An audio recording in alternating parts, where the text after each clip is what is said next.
Saudara Ketua Umum Partai Golkar Erlangga Hartarto menyebut Presiden Joko Widodo akan dapat peran di pemerintahan baru mendatang. Hal senada juga disampaikan TKN Prabowo Gibran yang menyatakan Jokowi akan dilibatkan dalam penyusunan pemerintahan baru nanti. Menko Perekonomian yang juga Ketua Umum Partai Golkar Erlangga Hartarto menyatakan Presiden Jokowi akan mendapatkan peran di pemerintahan baru.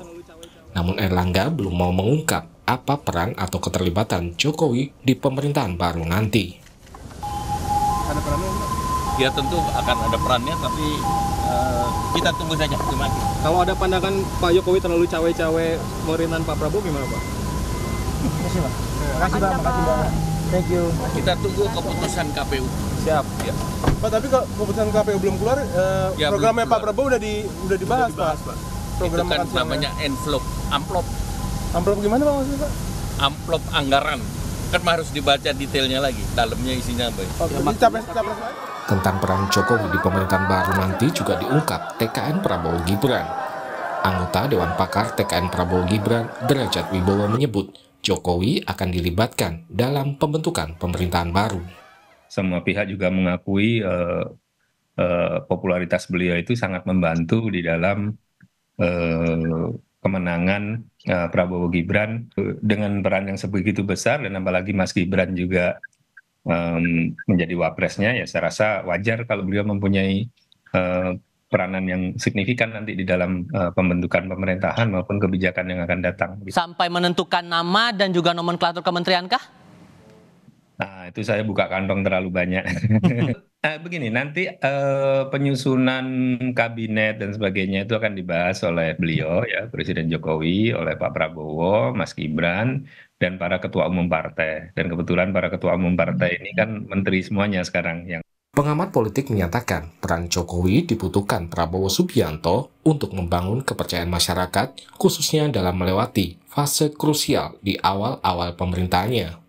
Apakah kemudian juga Pak Prabowo memiliki semacam kemampuan ya untuk membangun trust gitu dari publik yang akan kencang sekali menurut saya di awal-awal pada pemerintahan Pak Prabowo jika nanti ditetapkan dan bisa melampaui fase krusial politik di parlemen dan juga hukum di Mahkamah Konstitusi begitu.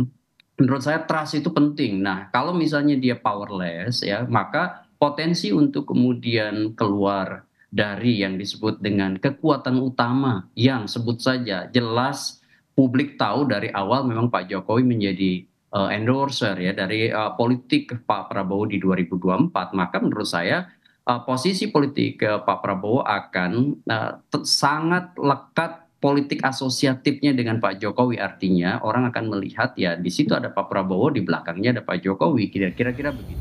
Selain soal peran Jokowi di pemerintahan baru, muncul isu Jokowi akan masuk Partai Golkar. Ketua Umum Partai Golkar Erlangga Hartarto merespon sebagai hal yang bagus jika isu tersebut benar terjadi. Mas, soal isu Pak Jokowi ke Golkar gimana Pak? Apa baik, bagus saja. Tapi ada perbincangan serius soal itu Pak Jokowi ke Golkar memang. Pak Jokowi kan tokoh nasional, jadi dia milik semua partai. Tapi karena secara formal kan seperti itu. Beliau kan tokoh, seperti saya katakan, tokoh nasional ya dimiliki oleh semua partai. Sebelumnya dalam berbagai kesempatan, Golkar mengklaim Jokowi nyaman dengan Golkar. Pada pertengahan Desember lalu, Presiden Jokowi mengenakan dasi kuning saat akan bertolak ke Jepang yang dimaknai banyak pihak sebagai bentuk kedekatan Jokowi dengan Partai Golkar. Tim Liputan, Kompas TV. Masa nggak tahu?